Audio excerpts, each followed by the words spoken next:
Okay, so I'm going to call the meeting to order. We're at 5 o'clock. We'll get started promptly here. So as is our normal tradition, we start out by identifying the leadership team that's present here and then recognize district commissioners and committee members. So let's go ahead and get started with Lauren over here, and we'll just go around this way. Does it work? Here. My name is Lauren Sumimoto, and I'm the student body president at Oak Ridge High School and co-chair of the El Dorado County Youth Commission. John Heidel, District 1 Supervisor. I'm Cindy Munt. I'm Supervisor Heidel's assistant, and I do community information outreach for the council. Mike Williams, Deputy Chief, and I work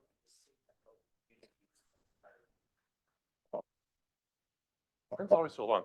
John Davey, I'm the chair of the El Dorado Hills Area Planning Advisory Committee, a group of resident volunteers that review proposed development projects in El Dorado Hills, provide feedback to the process. And Bob Williams, representing District 2.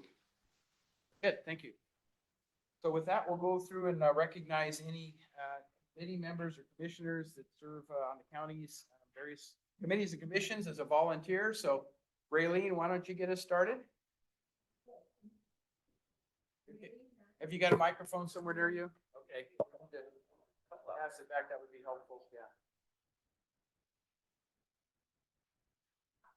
I'm Raylene Nunn, Commission on Aging Commissioner for District 1, and I'm also a senior senator for the California Senior Legislature.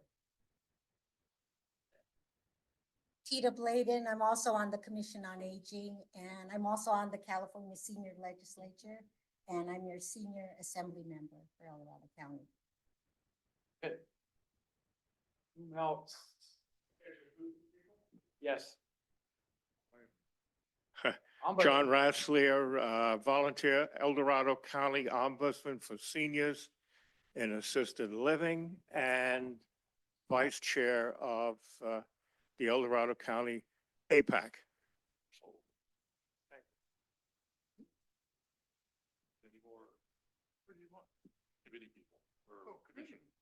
Maybe Tim, since he's served in various capacities, including the Charter Committee. Tim White, Fire Board, and LAFCO Commissioner. Yep. Anyone online with their hands raised?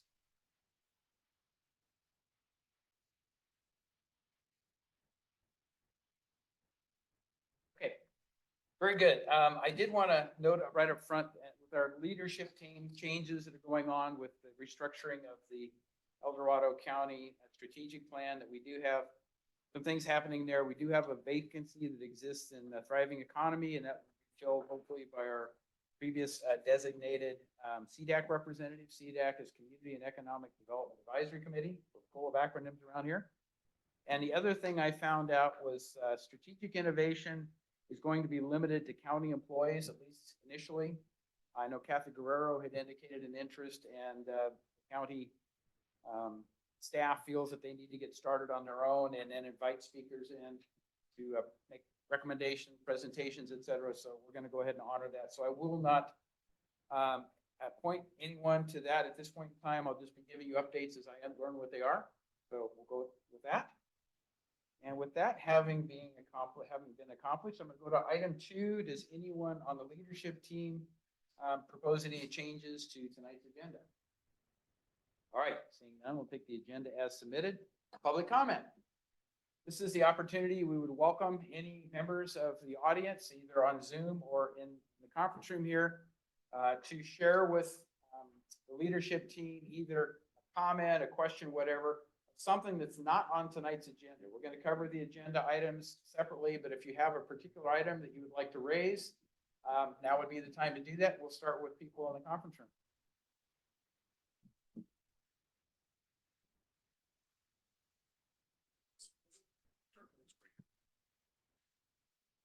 Thank you. I just wanted to ask if it's possible to have the purchase agreement for the golf course and the land donation posted on a public site so we can all see it.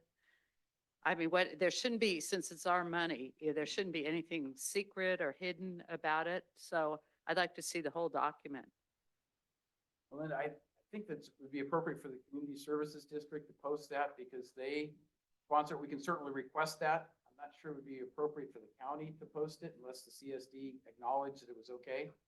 But we can Okay. certainly ask. But Yeah. I agree with you. It's public information, should Right. be readily available, so. Yeah, and one question about the donated piece of land. Yeah. Wasn't that an oak area where they were doing oak mitigation on that for taking down a bunch of trees to build Serrano? And then so they had that oak area planted and all the trees successfully died over the years we've lived here. So how are they going to, since it didn't work out, what land are they using to replace those oaks that they owe, new oaks to the citizens of this community? Where's it going to be? So, My recollection is, before I got on the Board of Supervisors, the county accepted the fact that there was the best effort made to plant those oak trees and keep them alive. And when they had a high failure rate, that there was no requirement to replant them, but we could go and dig for that record, but that's my recollection of what I was been told several years ago. So I don't know that there's anything was binding at that time. well, yeah, usually those agreements though are either that or you have to buy credits somewhere. You have to do something to make up for what, the loss of trees. You cut down mature trees and you get to grow baby trees or you buy credits somewhere. And so I'm just curious, how's that taken care of? Because we've been given land that's supposed to be in another use. So Right. that's, and shouldn't be given as a donation if it's supposed to be baby oak trees. So that's all. Okay, and again, my recollection is that was all done before the county oak tree ordinance was established. I think it was like 2016 that was established, but we can research it and get back to you. I just don't, have the records readily available. So we'll take an action to get back to you. We have your contact information, so should be good. Supervisor Hydol, Yes. I remember at a previous meeting, Mhm. you had said that the supervisors and the fire department were going to look at new regulations as per fire safety zone around homes. I Yes. don't know if you have proceeded with that and if you have that readily at hand. There's several elements to that. I'm gonna let Chief Lilienthal speak first of all, because he's on our county Operation of Emergency Service, Office of Emergency Service, and they're doing a whole lot in that regard. We do have an organization that's called OWOPR, and that's tied into it very, very much the same way that the local fire departments, our fire safe councils are. But I'm gonna let the chief give you the first response, and then I can follow up with anything I think that might help flesh out the rest of the information. Yeah, definitely. So there's a lot of changes at the state level from all the fires with laws and regulations that exist. And as part of that, the county's updated their ordinance that deals with vegetation and clearance around homes. And there's been a lot of talk, and you've probably heard a lot about that, but they're in the process of updating their ordinance to really mostly reflect state law, which will be more intensive on wanting people to do vegetation management around their homes. There's a defensible space inspection program. Actually, our fire department here, El Dorado Hills Fire, in partnership with the county, is staffing inspectors, and we're doing inspections throughout the county under a contract to help with defensible space inspection. So there is a change coming. It's not here yet into that first 5 feet surrounding your home. And there's a regulation. It's going to be a state law change, though. It'll come through Title 14, which is regulated at the state level, not at the county or local level. But what they're really looking at is trying to get really nothing in that first 5 feet around your homes. Because what they're finding is fires are starting, the big flame fronts moving through, and then the fires creeping through the bark and getting up your walls and burning houses down after the fire front comes through. So there's a lot of scientific studies going on about how to save homes mixed in the interface. And so there is some regulations coming. That particular 5-foot zone has not been formally implemented yet. It's on its way. So that would be something I could think of. There would be a new regulation coming that would be impactful. But there's a lot of activity at the county level. The Board of Supervisors established a whole new department called the Office of Wildfire Resilience. The OWOPR is what they're being called. That's their kind of acronym, but they're meeting, we go to their meetings regularly. They're meeting all the time. They're recommending all kinds of mitigation efforts. They're seeking grants for the county. I think, I don't want to steal the thunder, but they multi-million-dollar grants they've been able to figure out to bring vegetation management into the county for the benefit of fuel reduction. I know the fire chiefs across the county all endorse these activities. We voted on that recently the other day just to show our support. Even though some of these are impactful, I think we all recognize that we need to do something to stop the homes from burning down and consequently, your insurance rates are being impacted by homes burning down. And it's a circle and it's a life cycle like anything else. So that's like the best shot I could take at answering that, if that touches on it. The other aspect of it is, let me respond to his question, then we'll take your question with that. The county is updating what was originally called the Vegetation Management Ordinance, and it's being retitled as the Defensible Space Ordinance. We've had one hearing to basically hear comments on that. Staff was directed to go back and make some changes. I think that's coming back in the March timeframe on Legistar for another discussion. So within the next 60 days, that will come back to the Board of Supervisors is what the plan. So there will be a public hearing again at the Board of Supervisors chambers to discuss the details of the proposed changes. But we're trying to align with the state PRC 4290, Chief. Yeah, there's a couple different ones, but that is one of them. Okay. To make sure that we're consistent with what state law requirements are, and the county is not trying to go beyond what the state law is, but we're trying to find ways to make sure that adjacent properties and stuff are managed. In the event that you live next door to BLM land or something, we can't force that, but we're trying to encourage it. So there's a number of discussions going on with that for federal lands or state lands that are adjacent to privately owned property. And you have a defensible space issue. That's one of the things that was in this vegetation management ordinance that talked about a good neighbor policy. We're changing some of those things to try to not make it a good neighbor policy per se, but to try to work with the other agencies to see if we can get voluntary compliance along those property lines. So more to come on that. We can make sure that we notify people through our minutes as to when that is planned. If Cindy can see when it's on Legistar, we'll put it out in the minutes from this meeting. Say, yeah, it's been calendared for the Board of Supervisors, what the specific date is, and so everybody will have advance notice. These are the workshops too, that are coming up. Yeah, and there's workshops coming up too, yeah. 29th at 6 p.m. Right, so there are two public workshops that are planned, hazardous vegetation and defensible space ordinance is what it's called. The first workshop is in the Tahoe Basin. That is on February 13th from 6 to 8 p.m. The second workshop is down on the West Slope, Cameron Park CSD, and that is February 29th from 6 to 8 p.m. So again, I think we circulated this information. We'll put it out right? again. Right, so we'll put it out again.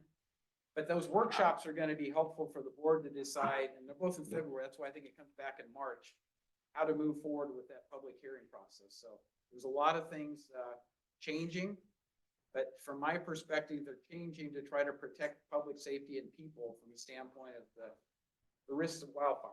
So that's what it's all about. Yeah, and Linda, I think you had a I actually have a response to John. Hi, Okay. John. I'm Linda Campbell. There is actually an agenda item on the Board of Supervisors meeting tomorrow, agenda item number 23, where the CAO office is asking to fast track the approval of the ordinance. So that's kind of the start of it. But then all of those other things will be taking place. So if you look at the supervisor's agenda, you'd have the ability to feedback and see what they're looking at for at least the initial ordinance. Yeah, thank you for that. That's an urgency request, given the fact the fire season's approaching us again pretty quickly here. So, yeah, so that will be heard tomorrow, and the board will decide, yes, that constitutes an urgency type of item, and it waives some public I don't think it's testimony, but some hearing processes, if the board chooses to do that, to try to move it through the process and get it approved before fire season starts up. So, yeah, so that is tomorrow. I don't think it was time specific. I think it was a department matter, if I remember right. Yeah, so it'll be brought up at the appropriate time that kind of fits in between other agenda items. So I can't give you a specific time for it, but yeah, if you're interested in that, I just encourage you to listen in to the Board of Supervisors meeting, and when it comes up, it will certainly get its fair time for discussion. So thank you for that addition. Anything else in terms of public comment? Anyone, their hand raised? No. All right. Thank you for that. And the next item was hoping to be able to introduce our guest speaker, Dr. Matthew Minson. He notified us that he's come down with COVID. So if you imagine our public health officer has COVID, so none of us are immune, right?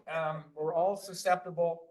And rather than have him participate on Zoom remotely, not feeling well, we said, all right, let's just reschedule you. So the plan is to reschedule him for April 1st. And I said, oh, by the way, you recognize what April 1st is, right? Yeah. So that's the plan. He will be back, hopefully healthy for April 1st, to share with us. And I don't know, Cindy, if you were able to get notice of that out when we found out just this morning that that was a situation, but. No, I didn't. Okay, all right. So, so our apologies. He has a very interesting bio. I'd really encourage you to mark your calendar now and come back on April 1st if you can, because I think you're going to learn quite a bit about his experience, his goals in terms of what he's trying to do to help transform some of the things going on in El Dorado County. And if you have questions on COVID, he's had firsthand experience, right? So we know that. I was talking with a good friend just the other day about the effects of long COVID. And I don't know if anybody's studied that, but I have a friend who has an incessant cough that's been going on for a long time. And there's a lot of things going around. And I'm not sure it's long COVID, but I said, and he never heard of it. I said, well, you better talk to your doctor about this because I'm not sure what's causing it, but it helps if your doctor knows you're having these long-term things. They probably aren't going to go away if they've been there for 30 days. They're probably not going to go away on their own. They might. I don't know if the chief has anything to add on that since he's more in the medical field than I am, but it is. It's kind of a big mystery. So, all right, very good. So with that, we're going to move on to item 5, supervisor communications. And I have several things that we've identified here. And then I have one more to add to that. So first of all, the strategic plan was approved by the Board of Supervisors. We talked about that a couple different times. That was January 30th. I would encourage everybody to go out to the county's website and look at it. It is fantastic from the standpoint of pictorial presentations of what El Dorado County is all about. It's very appealing to look at. Obviously, the content of it's very important too in terms of where we're focusing our future activities to improve various aspects of El Dorado County's operations. So I would just encourage you, if you have time, go to the website, and I think it's featured on the top banner, if I remember right, on our website, the new strategic plan since it got approved. But again, we'll send you a link to that, right? I'll link it. So Yeah, in the minutes, click on it. You can read the strategic plan and be a little bit more knowledgeable of what the goals are there and the reasons why. I think one of the most significant things that we've done there, thriving economy, used to be called economic development. So we're putting it into an action type of sense, thriving economy. You'll hear more about that. The other 2 things that were added that were significant were the Strategic Innovation Committee, which we talked about a little bit. And then the other one was the, well, public infrastructure got workforce excellence. That's the one I wanted to identify. Workforce excellence was the other one that was added. So I'll give you a little bit later on in the agenda, a little bit of discussion on those, but they're starting to raise up and get going with committee assignments and other things. So we'll try to help you track those as they progress. Any questions on the strategic plan? Okay. Relative to Costco, I know there's been a lot of commentary on some of the social media that Costco is not interested, blah, blah. I don't know that that's true. I've not been told that. I was told by the developer for that particular site that Costco is still interested, but they're not funding any of the studies. The primary cost there is this California Environmental Quality Act study, the EIR. So the agreement was made. Costco is not going to be a contributor towards the funding of that, but the expectation is once that document is completed, then they will enter the picture and start describing in more detail what their proposed project is. We already have a lot of conceptual, I'll call it, layouts that are done. They're on APAC's website. We have a link on the county website. If you go in and look at Costco under planning, should be able to pull that up. And I have asked our planning staff to please prepare an update on the fact sheet. Frequently asked questions, whatever, on the county website that has the latest information we're aware of. So that we put out the best we have in a transparent mode of what we know about it. It's going to change, we know that, but this is the best we know. So if Costco's really backed out of it, we haven't been told. So that's. Sorry. And I get a lot of questions about that. Like, what does APAC know about Costco? We know what you know, probably. But no, a lot of people were saying, and a lot of social media, it's like, I talked to the manager at Costco in Folsom, and he said it's dead. It's like, well, okay. he has no contribution to that process. I talked to a clerk at Costco, same thing. Somebody said they called the county and talked to planning staff, and planning staff said they had withdrawn the project. And I think there was some confusion about that a couple of months ago when we initially talked about this change in their project relationship, where AKT is gonna be, or EDH 52 is funding the secret review, and Costco is still interested. So I did submit a request to Supervisor Heidel's office, and he got Director of Planning, Karen Gardner, to contact me. She's talked to her staff. Costco is still, from everything they tell the county, Costco is still part of the project. AKT/EDH 52 is driving the project application, and Costco will come back in afterwards. So, so yeah, and you know, I don't like when people are debating that back and forth in social media. Benefit from contributing, but when it's patently wrong, I'll go ahead and say, well, this is what we were told. So, again, the project documents are on our website, what's available. So again, they did modify the, I want to call it the north side, they call it the north side, it's the east side, where the project, instead of being purely retail or commercial, it's mixed use with like 300 apartment units and 2 retail buildings involved. So that's what we knew a couple months ago. That's what we still know now. And then I'm done with that. Okay, any questions on that one anymore? And that's the best information we have. And again, stay tuned because it's probably going to change. Who knows what'll come out next month, next 2-3 months, whatever. Town and Country Village, again, we have nothing new on that other than I know that there's been a new planner assigned to that project. Yeah, so this is a new senior planner that Ande, I think is his name, but any case, he's been assigned. My communications with the proponents of that is they were very pleased to have a new person dedicated in regards, not dedicated solely to this project, but assigned to this project to keep moving it forward. They're trying to get through the CEQA stuff. They'd like to get that accomplished, obviously, before the end of the year, but it is what it is. And so you'll see and hear more about that as it progresses. So we'll try to keep you informed as time goes on that one. So any questions on Town and Country Village? Because I know APAC has had presentations on it. Again, there's a lot of information, including articles in the Village Life, Mountain Democrat. So if you haven't heard about it and are interested, I think it's fairly simple to find Town and Country Village information. Want to see the APAC documents, which are the county documents, of what the proponents have shared with us. And on the APAC website, there's a navigation link in the top menu. It says projects under review. Just look for the project name when you drop it down. Okay, moving on.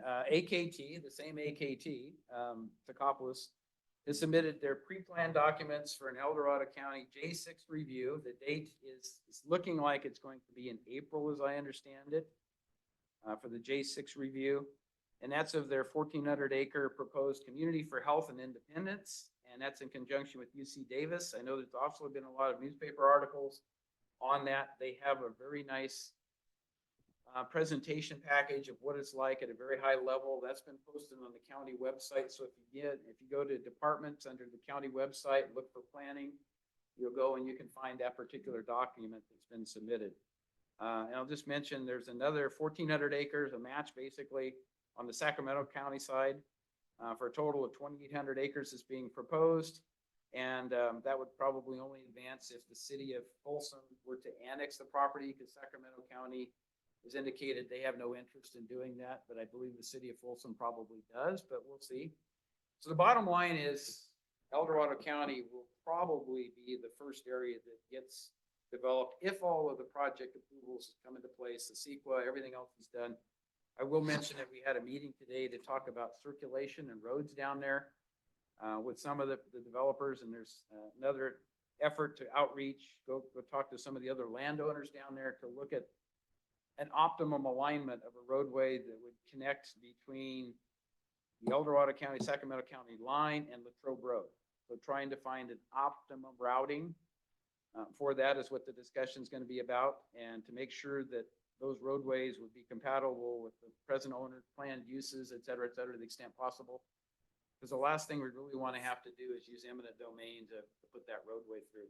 But there's a lot of unknowns yet in terms of what the capacity of the road has to be, and that's all based upon environmental studies that have to be done, transportation, APAC Transportation Committee, I'm sure is going to be involved with looking at all those things. So, but it is anticipated to get started fairly soon with the J6 review. That's kind of the first formal presentation most people have a chance to see. Unless you have it scheduled, if they agreed to make us an appearance before that April kind of time frame. Okay, all right, fair enough. But maybe more to come there, I don't know. Any questions on that one? All right, the next one is County Department of Transportation has presented a list of prioritized road maintenance projects across the whole county, and these are based upon Senate Bill 1 funding. And I think most of us remember the governor's pitch to approve Senate Bill 1 because it's going to help fix all our roads. And initially, we got half the funding we expected to get at El Dorado County, and that's gotten a little bit better, but there's still a lot more projects to be done with those funding. But incrementally every year, DOT goes through and looks at what are the priorities that we have, what's the amount of funding, and how do they try to balance the improvements in each supervisorial district. Never going to come out exactly equal, but it's based upon PCI, which is your roadway pavement condition index. What's the quality of your roadway, which is done every 2 years, and then also what they call ADT, which is average daily travel. So it's not only the condition of the roadway, it's how many cars go back and forth every day.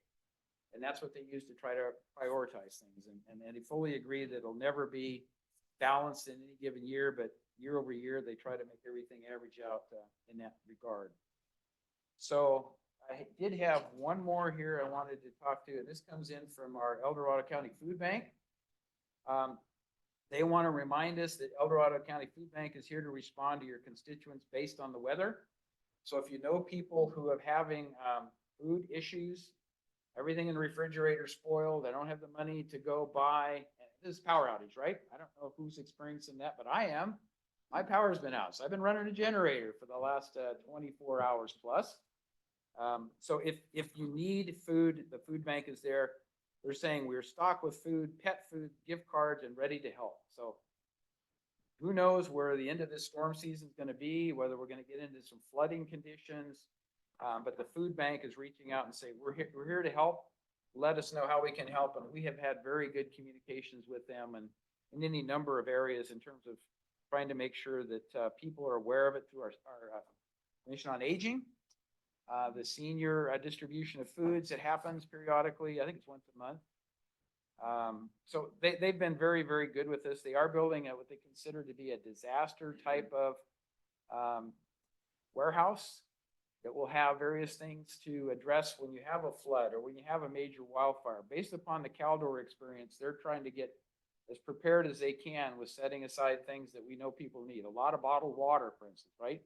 Those kinds of things. And there have been there's a plan to put a commercial kitchen in the unit so you could actually prepare food and deliver it. So as that concept gets developed a little bit more, and there are some issues with some of the property and some of the easements that go through it, there's some things going on there, but as those become more apparent and we can share that information, we will, because we look at that, the El Dorado County Food Bank is a major resource for everybody within our county. We also get assistance from what is now called the Placer Food Bank, and they're changing their name, but the two in conjunction have really been able to help a lot of people avoid not having adequate nutrition, not having adequate food when they really need it. So very, very helpful. Any questions on that? If you haven't volunteered or visited our food bank, I would encourage you to go do it, because periodically they ask for volunteers, Thanksgiving time, to, basically give away the food packages, that sort of thing. I think they do the same kind of thing at Christmas. So they're always looking for volunteers to help with their activities. Tim? A question on the DOT road maintenance. Yeah. What did the DOT identify the road in District 1 that priority? Governor's Village was the one I remember. Did we post that on our website? I think I had. Not for the last one, not the. Yeah, right. not the- But for the current one, we don't have. But it is on, if the District 1 priorities, there is a link on your webpage. Okay. So we haven't had the discussion of that in detail. I've got I think a meeting scheduled with Brian Mullins to go through that, because he wants to make sure I understand how the distribution occurred. amongst the various districts and what in particular is targeted in El Dorado Hills. So we'll share that as soon as we have it, but it's not been, I guess, fine tuned yet, but it is coming. So, you know, when we get the information, we'll try to make sure it's available to everybody. Yeah. Yeah, so I think that's fiscal year, so we're now in the 24, yeah, getting close. Okay, any other questions related to items? Yeah, Maria. The condition of the road is also tied to which property space Mhm. and on residential streets. It depends on if it ends up being a cut-through residential street. You find some areas where using the normal roadways takes longer than cutting through a neighborhood, and people will take the path of least resistance. So it happens in a lot of areas. Yes, I heard Governor mention it, but I also have been expecting on street. Taking care of that. So just I heard being pushed back next year. But the reality is I see a lot of traffic. It's kind of strongly. There just really is not a lot of traffic either. Yeah, well, ADT is a part of that, so they have to really look at where's that most traffic happening and what are the road conditions. So I believe their philosophy, without, you know, getting into the details, is they have to look at both. And if you have a neighborhood residential community that's a PCI of say 40, but it doesn't have much traffic on it, but you have a major connector roadway, a collector, whatever, it's a PCI of say 50, the roadway condition is better, but it's got 25 times the average travel. That's what they have to focus on, because they know the deterioration rate of those roads that are highly traveled is going to be much higher, particularly if you got heavy vehicles going down, right? You got trucks, that sort of thing. You don't see a lot of heavy duty trucks typically in the neighborhoods, moving vans maybe. But you see the smaller, you know, the Amazon vans, they're not the ones that are doing the damage on the road. It's really the big heavy trucks that carry 100,000 pounds. Because you can have 52,000 pounds of payload and be, so it depends, but I think 76,600 or whatever pounds is the legal limit. You would probably remember this from the DMV, Mike. I'm thinking axle weight. Yeah, 18,000 pounds axle weight or something. 80, it's rough, it's just slightly less than 80,000 pounds total, I believe, for a vehicle. I think 76,600 something, but 80,000 in rough numbers. And those heavy trucks are the ones that do a lot of the damage to the roads, but they also pay additional fees to the state when they do their registration, their licensing for those vehicles. So what we've always been told is they pay their fair share through the additional collection of fees that goes to the state, but I've never tried to follow the path of where that money is from the state going to the county. Unless, Greg, do you have any knowledge of that? You are absolutely right. Commercial registration is more than passenger car, but how it is produced. Yeah. I'm sure the state's keeping up. Yeah, that would be my guess without making accusations, right? So, yeah, John. What's the county plan for the connector from down White Rock Road? Is that still alive yet? Yes. Haven't heard anything about it? So the Southeast Connector, JPA, it's a joint powers agreement, is still very active. If you ever travel White Rock all the way down to Grant Line, all the way to Highway 99 or I-5, you'll see major sections of improvement within the city boundaries of Elk Grove and Rancho Cordova and Folsom, right? So what it turns out is the JPA applies for funds through state sources, Caltrans, they apply through SACOG, they apply through various sources of funding. But it ends up being the cities who have better access to that funding, which is why they get their projects advanced, because they've got the funding to do the improvements to the connector ahead of the unincorporated areas of the county. And Sacramento County has a lot of unincorporated areas on that segment. I mean, El Dorado County's just got the short segment of unincorporated activities that still needs to be upgraded, but it is still alive. There's still money coming in. We expected to see a $25 million federal grant be awarded here very shortly, but there's no guarantees of those. And that money would be spent down in the Elk Grove area, if I remember right. So, Yeah, but you realize that section is where UC Davis wants to put all those homes. It's also the section that goes past your Four Seasons, which is a senior community. And it also will impact Carson's going towards Heritage, which is another huge Four Seasons community.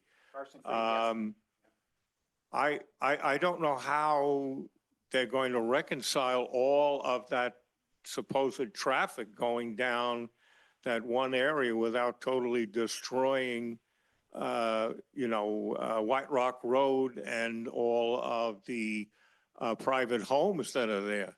I mean, that's a big, I said a long time ago, we should put a toll booth there and not charge people from here to go out, but charge people to come in.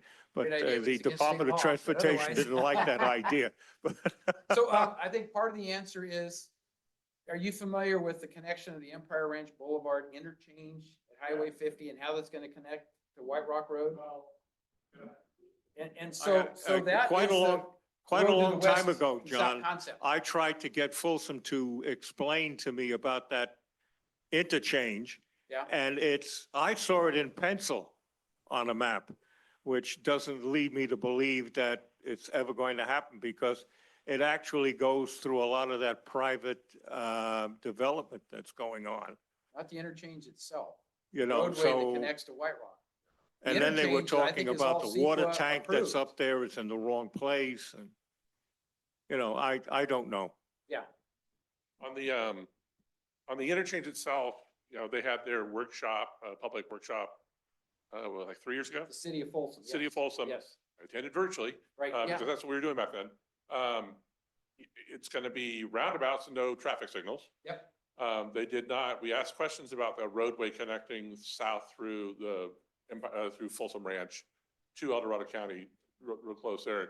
They didn't have the details on that segment of the road. It was strictly the interchange. Mhm. Obviously, with this new project that's being proposed, it might be something that'll develop, but, we always had concerns in terms of APAC of asking, well, that roadway, when it will connect, it's right up against, Carson's Crossing where it connects to White Rock Road. It'll be very close. So it'll be another one of those roads that are not quite aligned. So you'll have this major road coming from the highway will hit White Rock. And then you'll have like a dog leg and within, I think, a couple 100 yards, there'll be it will be Carson, which is on the curve in the hill. So yeah, we wanted as much information as we can get, how can we make this better? Realizing that it's not a project in El Dorado County. Right. So, but they had no information. I've actually seen a layout that says goes right across the road from Empire Ranch Boulevard and connects on up. So it depends on whose conceptual drawing you're looking at, right? Right.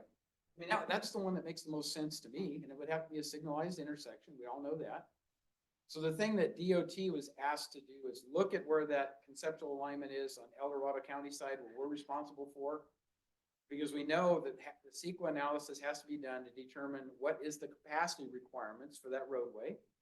Is it 2 lanes? I doubt it. Is it 4 lanes? Probably. Could it be 6 lanes in some sections? Maybe. But it also depends on what you have for the interface with Latrobe Road. Is it a single intersection connection, which is what Carson Creek is now proposing? Or is it a forked connection that goes up along the high school property that connects to Latrobe Road? That makes a whole lot more sense to me, that there's a Y intersection basically that comes down and connects to that roadway that comes from Sacramento County into El Dorado County. But I'm not designing it. Raphael has been asked to please give us a conceptual layout because everybody kind of wants to know where is the optimum location, and certainly topography plays a big role in that. A lot of wetlands. Well, there's Yeah. wetlands obviously close to the county line, but when you Yeah. get over closer to Latrobe Road, it's more of the hills and that sort of thing. You don't want to go up and down a hill, right? You're going to go around it. And if you actually look at the roadways that are on SPI's property, the old Wetzel Oviatt property, the roadways kind of follow the contour. And if you were going to put the road through there as a major collector road to connect with Latrobe Road, that's probably the kind of alignment you would look at. So we're encouraging DOT to reach out and talk to the individuals that own those properties and see what could be put in place that would serve their needs. What is it they would like to see? Because we are talking about a biomass facility down on the SPI property. I'm not on that ad hoc committee, so I don't know much of the details. Supervisor Turnbull is. And by the way, he sent his apologies. He's up in Grizzly Flat tonight because they have a special event going up out up there, and he felt that was a a more pressing thing to support the people that got burned out of the Caldor fire at Grizzly Flat. So, but he is on that ad hoc committee for the biomass. As it matures, you're gonna hear more. But the basic concept was to bring wood products out of the forest lands, up Highway 50, down the rail system that's there, i.e. the SPTC rail system, to avoid all these trucks going back and forth on highways, bring it into a facility down close to El Dorado County, Sacramento County line within FBI's property, put in the biomass facility. And then one of the things that has to be exported out of there is CO2 gas, because that's one of the byproducts. So we've actually talked about how could you do that given the alignment of the Southeast Connector. And the simplest answer is with a pipeline, it's pressurized and it's intermediate. And it could be buried or it could be above ground, but that would be a way to do it as opposed to having rail cars trying to transport it down and or trucks trying to transport it down. Because ultimately they want to get it all the way down to Galt, as I understand it. So you look at what's the quickest and easiest way to get from there to there, you know, basically the SBI property to Galt, and there, you could go south and. Yeah, yeah, there's some back roads. Yes, Yes. there are, but I'm not sure that's the kind of stuff you want to try to lay a You're pipeline. not digging that or a 48-foot truck or a 53-foot truck. Right, so there's a lot of conceptual things going on at a regional level, and I think that's normal. I mean, everybody's trying to look at how do we plan things ahead of time, be proactive, as opposed to, oh my gosh, we got to put something in and all the land is committed. Now we're looking at eminent domain. There's no dedication of property allowed because, you know, you're past that point. Somebody's already got their plans and now we're impacting their plans. So that's the reason for all the discussion right now. And at conceptual level, we don't have anything we can present to anybody because there is no alignment other than what DOT previously put together as their 5 different concepts. And that's already morphed substantially. So, anyway. I guess something that certainly I've mentioned before, and to harken back to what John Rossler spoke to, is that the last group of people that tend to be asked about any of these developments are those people who live down there, and particularly the 2 large senior communities, and the noise impact, the traffic impact, the air quality impacts are always the last thing to be considered. As bigger and more wonderful and conceptual dreamlands are being proposed, those of us who are down there in our quote unquote forever homes are saying, why did we buy into and why weren't we consulted?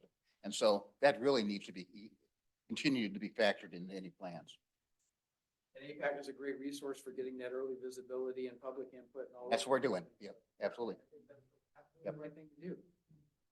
When I first moved into El Dorado Hills in 1978, I had a cattle guard across the entrance to our property. And I was told I couldn't get fire service because nobody wanted to drive across that fire truck. So things have changed a lot, right? And so we are where we are, but we need growth. If you look at the general plan, that's part of what's in the general plan. The original number that I remember from the general plan is El Dorado Hills, 95762, will reach a population of like 65,000 people. We're at 50,000. So, but the general plan can be changed too. Nothing is cast in concrete, right? It's our guidebook, if you will. So there's one other thing I wanted to mention, and Bill, I'll get back to you on this. One other thing I wanted to mention before I forget, and that's related to our seniors activities relative to sponsorship for bills at the assembly level and the Senate level. We reached out to our local representatives and encouraged them to either sponsor, co-sponsor, become familiar with, support, whatever term you want to use, that legislation, because that's the way I think we're more effectively able to change some of the things with respect to senior considerations and how do we get things in law that will help seniors be protected from some of the things that are going on, no matter where they live, right? Absolutely, absolutely. Kudos to our 2 representatives that are on both the Assembly and the Senate, because everything I've heard is we're making good strides working with Assemblyman Patterson and Senator Alvarado Gil in terms of trying to make sure that communication is there. And they sit on some key committees as chair or vice chair where they could really help us. And so that's what we were trying to do, is target that. So all those things are always going on, trying to figure out how do we get better service for our residents. Yeah, and Bill. Well, I just have a question, and I'm not sure that this place regarding the, development of White Rock Road, as this project goes through, you know, refining for The Southeast Connector? the south, I'm sorry, yeah, the southeast connector. As many people know, when you leave Four Seasons and you're on White Rock Road and you're headed towards, thank you, John. And as you're headed towards, let's say, East Bedwell, you go through a series of curves. Yep. Very curvy area. Yep. And I think probably I suspect that a large part of why this has been developed that way is because years ago, up until fairly recently, this was basically farmland.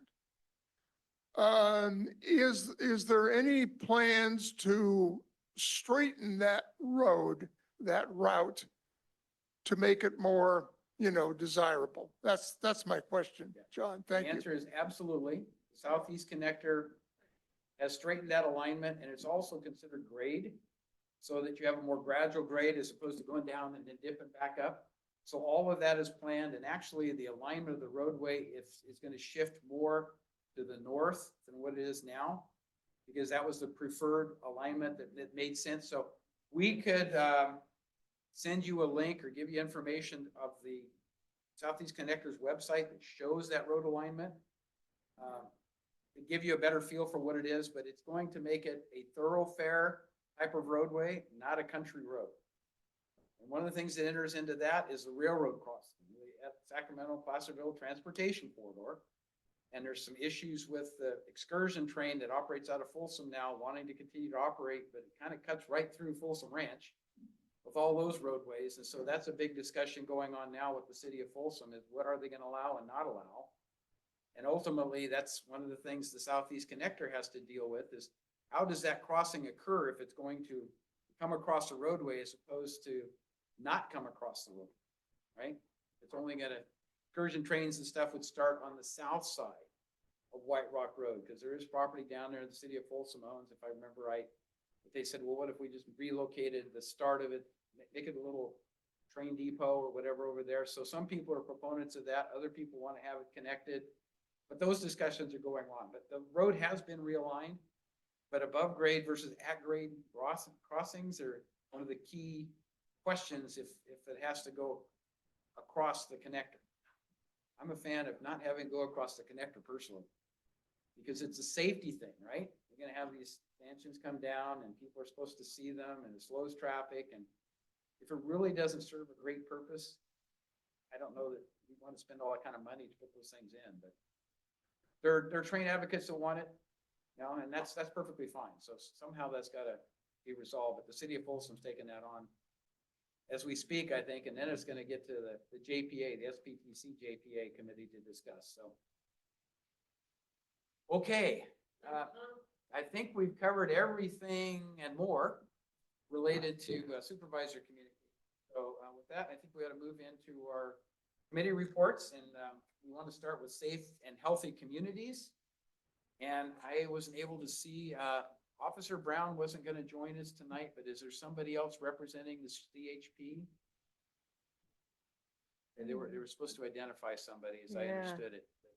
Okay. All right, so we don't have, is there anybody online representing the CHP? If you raise your hand on Zoom, we can certainly advance you to be able to speak.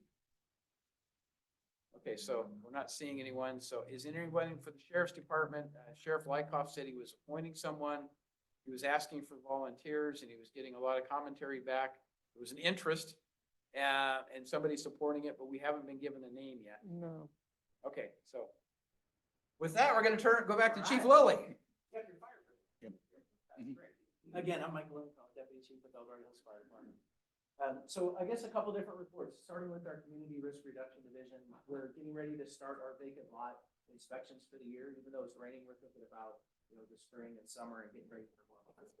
So you'll, starting on March 1st, the notices will go out to everyone about the vacant lot program we have in the community. And we like that program because it gives us additional safety We're also continuing, as I mentioned earlier, with the defensible space inspections, but we kind of already talked about that earlier in public comment. We do have we're very excited about, we have a new technical rescue vehicle. Essentially, it looks like the front of a fire engine and the back is this gigantic toolbox, for lack of better terms. But what this vehicle will do, it'll be here at Station 85, and it'll give us the ability just for technical rescue type calls. For us, a technical rescue call could be a car that drives through a building and the building collapses. You need specialized tools to rescue people in that kind of scenario. It also could be a trench rescue from a construction site or an underground type rescue at any of the EID sewer type issues that we would encounter. It also carries a lot of rope and specialized equipment for rope rescue.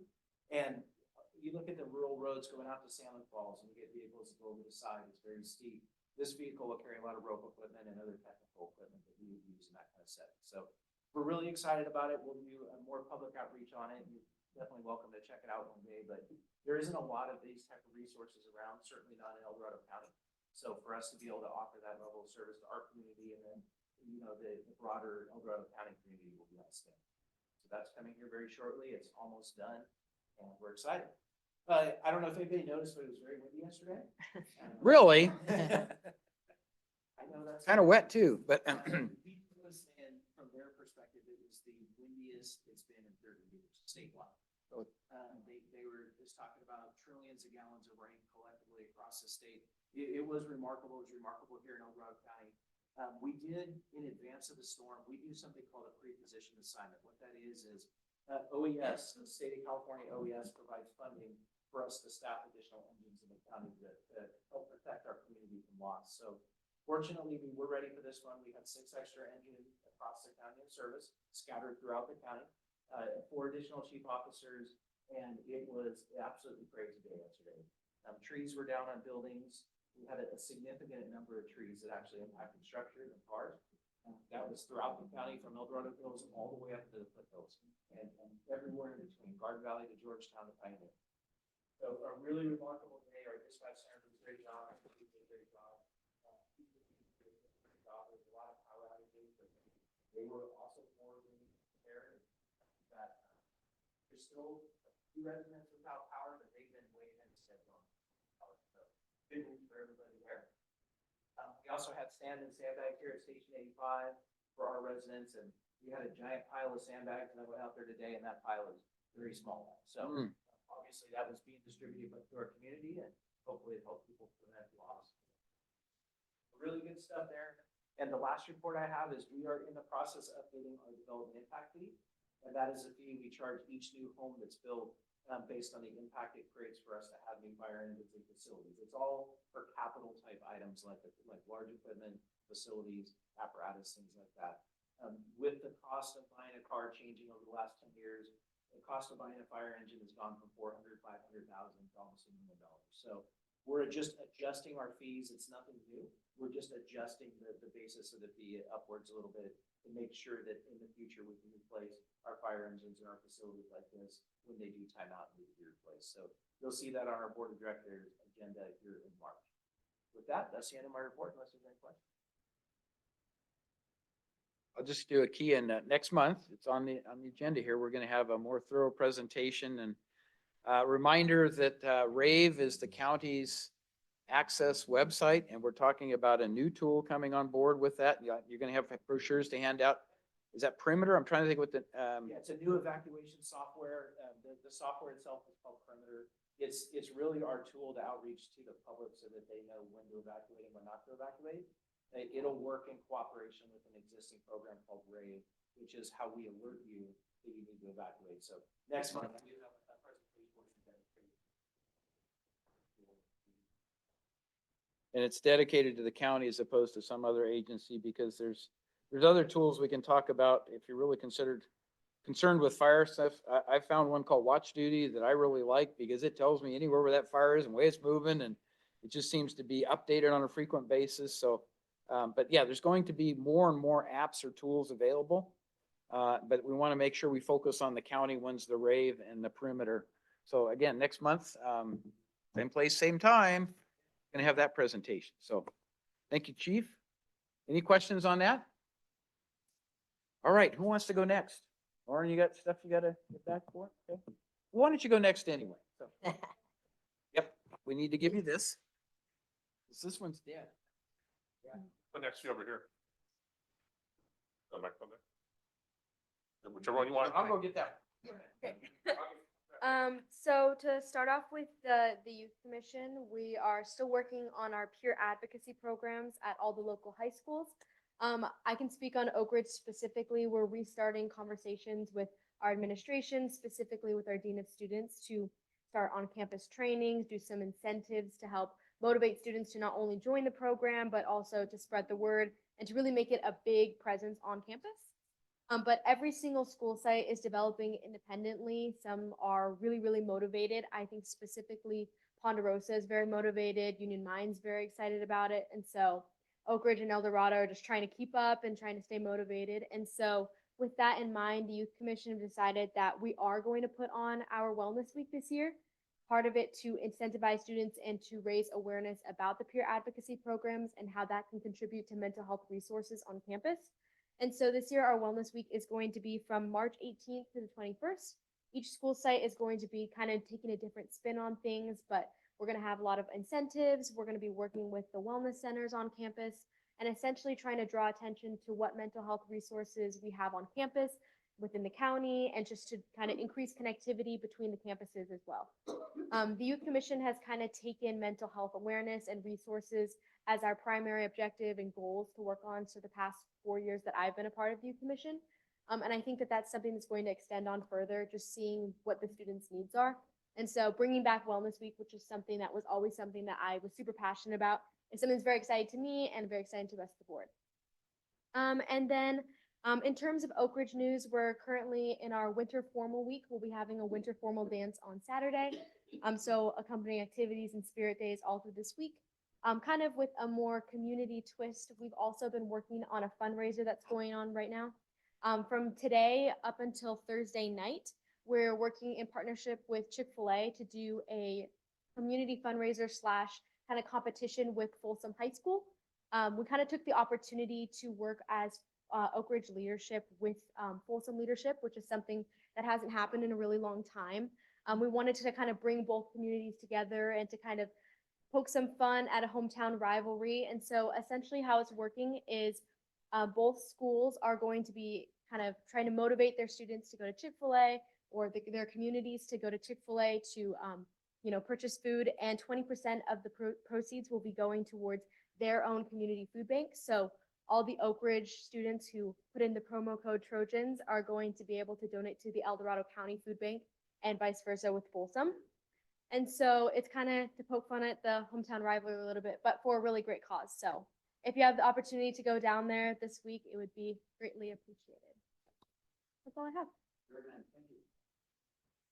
Who wants to go next? Gentlemen? Oh, Bob, I do. Yes. So this month we will not be having a meeting for APAC. There are no project developments that are worth getting everybody out. On Valentine's Day, that was the other consideration, when we have the room. So, but what we will be doing instead is that APAC leaders and our standing committee leads will be meeting in sort of a planning session. And we envision that'll probably be on the 21st, but it'll just be for APAC officers and for the committee leads to discuss how we're approaching project review, where we can find some better efficiencies, because it's a lot of work. And how we divide our time is important. And, we're relying on the volunteers who really move everything forward. And there are several here in the room tonight. So, last month we did talk about a few things.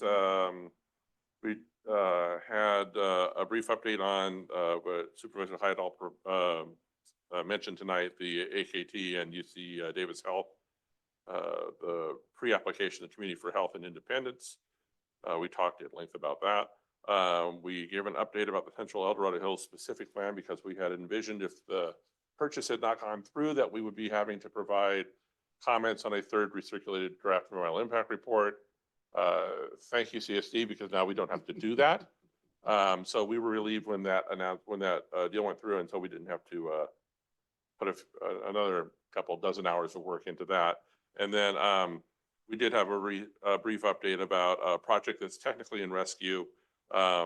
It's, I can't remember the name of it, but essentially it's the old Bass Lake Golf Course, which is across Bass Lake Road, where it turns to Alexandrite and yeah, on Green Valley.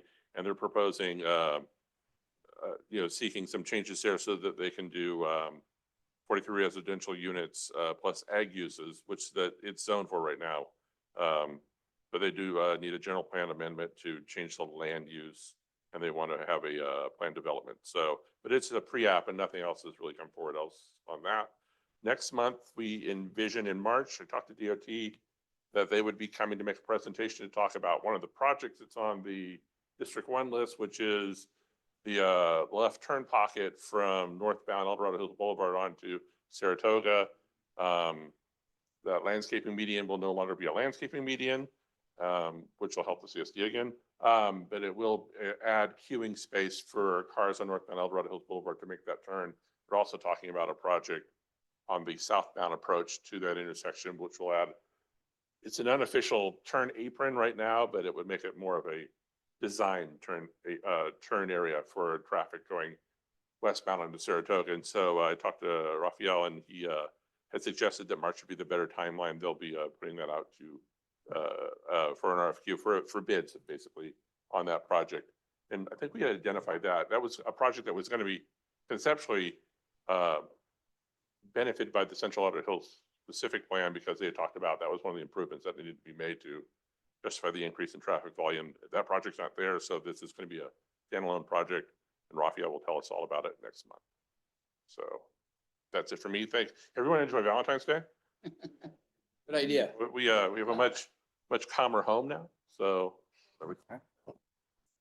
So I'll go ahead and do a quick one on the District 2's activities or focuses. Actually, it's hard for me to separate my District 2 responsibilities from APAC and other activities. And so rather than repeating what you supervisor had mentioned in terms of items on your report, plus what John had mentioned, I'll just highlight two that are still out there that are a real major focus for us. One is that Verizon had made a proposal for a cell tower that was basically within 500 feet of a heritage and several schools. As a result of APAC's research and two reports, the Planning Commission basically asked Verizon to go back and consider some alternatives, including other locations and perhaps design modifications. So right now we're looking at about a 4-month delay on that activity. And I want to commend the Planning Commission for being very, very thorough and very open in addressing the concerns of both the residents and also APAC at that point. The other major area that we're really focusing on is the Gateway project. That's the 1.1 million square foot industrial wholesale warehouse distribution buildings that are proposed there in the business park.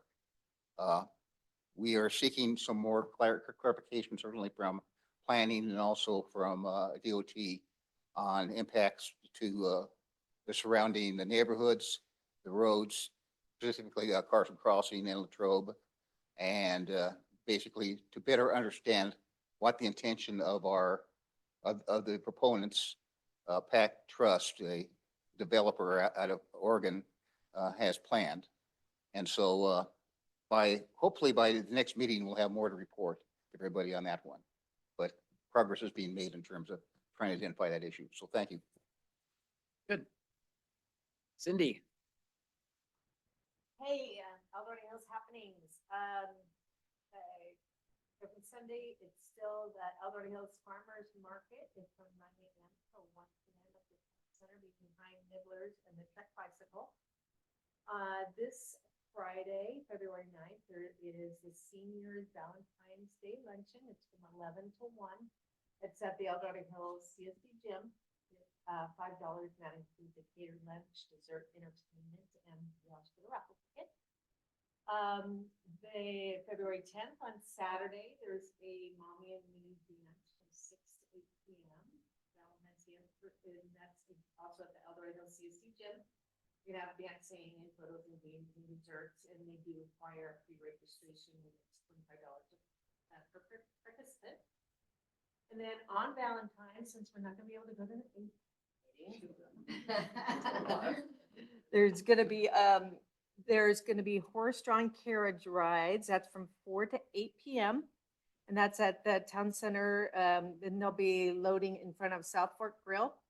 And they do want you to pre-register for that as well. And that's on the El Dorado Hills Town Center website. And there's also a link to that event on the supervisor's webpage as well. And we'll send out that in our minutes. And that's it. Very good. So I'm going to cover the remaining ones here. First of all, I'll mention that Kathy Guerrero wanted to attend this evening, but she was unable to be here. So we'll look forward to her attending next month, hopefully, and she can participate in that safe and healthy communities discussion along with our law enforcement and fire service, emergency responders, so to speak. On the thriving economy, I mentioned that we're restructuring CDAC, and actually George Turnbow and I are on the ad hoc committee, have a meeting Wednesday of this week to go through that with our economic development lead personnel to make sure that we're ready to bring that forward to the board to have the presentation. I don't think I've seen a date, but I was told it would probably be in February. So we'll let you know when that gets scheduled. And then public infrastructure, tomorrow, we're going to have a presentation made by staff relative to the Chili Bar Park. I'm just curious, show of hands, whoever's been to Chili Bar Park? All right, more than I expected. Oh, okay. It's primarily used as a rafting site for individuals, and there's one contractor that comes in and uses that site for a fee and stuff. But it's a beautiful setting. It's 16 acres, and it's fallen in terrible disrepair over the many, many years. And so the county has started doing some cleanup money. We had some ARPA funds and some other funding the board authorized to go ahead and start cleaning that up a little bit. We made great progress. But at tomorrow's meeting, we're going to talk about a contract to be awarded to really do a, what I'm going to say, a preliminary design layout, define actual boundaries of the property, which have never been defined. And there's trail systems that are planned in the future. So you have to know where your property boundaries are to be able to put trails in. So that's going to be covered at the Board of Supervisors meeting tomorrow. And if approved, then we'll move forward with that level of planning. But there've been major improvements to the old store area. We're putting new siding on it. It's going to be a hardy plank type siding that looks consistent with the existing T111. So it's basically a vertical rather than a horizontal type of hardy plank. But as we get more definition on that, we'll share it with you. But we took out the old house that was there. It's gone, demolished, to make room for a structure that would probably be a manufactured type of, not home, but a manufactured structure that would go in there to serve the needs of whatever that campground ends up being. So it's kind of a long-term project. We've got started on it, but we really wanted to kind of get the public's input as well as the board's approval to keep going with this design, recognizing it's at the bottom level, but we've made substantial improvements. One of the things that really is a major improvement if we're successful in doing it is putting a vault toilet out there so that people who want to go rafting have a decent bathroom to go to before they get on the water. We've been working with California State Waterways to get grant monies to put that in. So that's part of the plan, but there's certain restrictions. For instance, they can't offer you grant monies if the admittance fee exceeds some certain amount. And right now it exceeds that amount. So we've got to figure out how to make all that work if we're going to get the grant money. So all these strings that get attached, right, to try to make something happen when you're dealing with state funds primarily, but we'll find a way if there's a way to get there because it's just a gorgeous setting. If you haven't ever visited that, when you have some time, just take a drive out and take a look at it. We actually talked about having a deli there with food and beverage and everything else within the store area. And maybe someday that'll happen, but it kind of got pushed out. One of the key things that we started thinking was it could be done with the concierge that was there who was willing to put in sweat labor and stuff. And it turns out, no, that doesn't work with county owned property. You have to pay prevailing wage, double your costs all the planning has to go through with all that stuff. It's not a simple permitting process. So unfortunately, government agencies have to spend a lot more money than private parties would, or a developer contractor would, to make those kind of improvements. So that's what we're trying to stick with, and you'll hear more on that as time goes by. Workforce excellence, we're planning for a countywide survey. That's hasn't changed, but I will note that the county vacancy rates in general have been declining. We've been very successful in doing some key recruitments, including our planning department. I understand that there's only 2 more vacancies, I think, in planning at this point, unless it changed in the last week. But we're starting to fill some of those vacancies. Likewise, Health and Human Services has filled a number of vacancies. So I think we finally got enough contacts and marketing of the quality of life to live in El Dorado County for people to be enthused about the probability of moving, including Dr. Minson, who moved from Houston, Texas to join us in El Dorado County, because that's kind of where he would like to retire. There's a story that goes along with that, but I'm gonna let him tell it to you if you haven't heard it. So anyway, that's part of all of this related to what goes on with workforce excellence. Strategic innovation, as I mentioned, that's a committee that's being formed. It's going to be county employees to start out with only. And as we get information of their progress, we'll report that back. So that, I think, wraps everything up, unless anybody had any questions or go backs. More of a, so on Thursday, the CSP board meeting, they will be honoring Yes. Allison Rumsey. Yes. Allison said everything over. APAC members will be there to help celebrate him as he's retiring from that committee. He's the previous board director of the CSD, and Allison was very generous at his time as Tim was president, or chair of the Colorado APAC. And even, a couple years later when I did, Allison was always generous with his time and very thoughtful in his approach to the community. So if you have a chance to stop by, even virtually, and help celebrate Allison. Since we mentioned CSD, Yes. do we acknowledge new interim? Oh, yes. Mark, if you'd like to introduce yourself, I didn't want to throw you under the bus. That's quite all right. So I'm Mark Hornstra. I'm the interim general manager of the CSD. And I actually did want to circle back to the question about where you can find the purchase agreement. Yes. I quickly jumped on my phone because I wanted to make sure I'm giving accurate information. It was posted as part of the November 20th special session. I did look at it, and we had to post ahead, 72 hours ahead of the actual meeting. So it says draft all over it.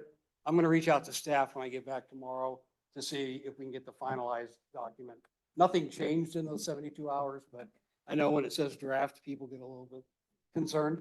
So, and maybe we can, if you go to the board information, you might have to go into the archive to get it. I know it's going to be a bit troublesome, but I'm going to ask them if they can post it somewhere more on the front side of the website, so you're not having to go around and dig for that agreement.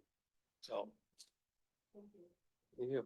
I'll say we had a 2x2 meeting between El Dorado County supervisors, Turnbow and myself, and Mark, and 2 CSD directors. So we restarted that discussion process and really looking at how can we collaborate, how can we help one another, how do we provide better services by mutually identifying resources or whatever it may come down to. So I look forward to continue to work with the CSD and try to, support as much as we can with the Bass Lake Park and all the other, the Village J Park, or any of those other things that come into contention. And I know there's a lot of questions going around about that right now. So I'm sure you've had the same kind of questions posed to you that I've seen in our email, Mark. So Yep. There'll be more information on that too, I suspect. So. Interesting time to jump in on the roll. Yeah, yeah. Hope you got real tall waiters, because you're in pretty thick right now, Yeah, right? exactly. You're out in the marsh trying to get through, so. All right, well, thank you for that commentary and introduction. I would like just to comment that I've had the pleasure of working with Ellison for probably 25 to 30 years as a volunteer on the CCNR Advisory Committee, serving the CSD as a volunteer, looking at CCNRs and how we try to enforce those, and working with the board, put out third and final notices, all those kinds of terrible words. Yeah, he's just done tremendous amount of work with this community, including working on incorporation and any number of other things. So yeah, I hope to be able to be there and to speak my 2 minutes, 3 minutes, whatever it is, 3 minutes, okay. To pay tribute to Ellison and all the stuff he's done, so. With that, any other final comments or go backs? Because I'm going to jump down to item 7. Our next meeting is Monday, March the 11th, back here at 6 PM. And we will have Lieutenant Troy Borton from the El Dorado County Sheriff's Office, as well as Chief Lilly, to discuss the changes that are going on and things like rave and perimeter and other tools, because I think what you're going to hear is encouraging from the standpoint that we're finally getting evacuation.